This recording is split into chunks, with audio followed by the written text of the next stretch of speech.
நான் மேகிக்கே மட்டன் குழம்பு ஊற்றி சாப்பிட்றவ சிந்தாமணி சிக்கன் கிடைச்சா சும்மா விட்டுருவேனா? என்னோட ஸ்டைலில் சிந்தாமணி மேகி ரெசிபி எப்படி செய்யறதுன்னு பார்க்கலாம் வாங்க. ஒரு 3 டேபிள் ஸ்பூன் நல்லெண்ணெய், கொஞ்சமாக சீரகம், 1/2 கிலோ சின்ன வெங்காயம், கொஞ்சமாக கருவேப்பிலை, 1 டேபிள் ஸ்பூன் இஞ்சி பூண்டு பேஸ்ட், கொஞ்சம் உப்பு சேர்த்து நல்லா வதக்கிக்கலாம். இது கூடவே 2ஆ கட் பண்ணி நீக்கின ஒரு 10 போல வரமிளகாயை உள்ள சேர்த்துக்கலாம்.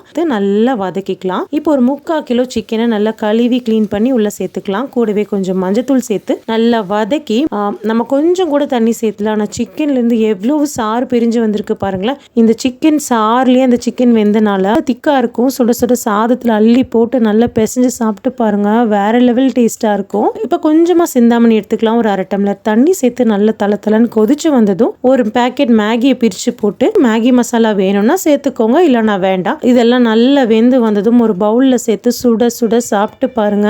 செம்ம டேஸ்ட்டுக்கான்னு சொல்லுவீங்க. கண்டிப்பா ட்ரை பண்ணி பாருங்க.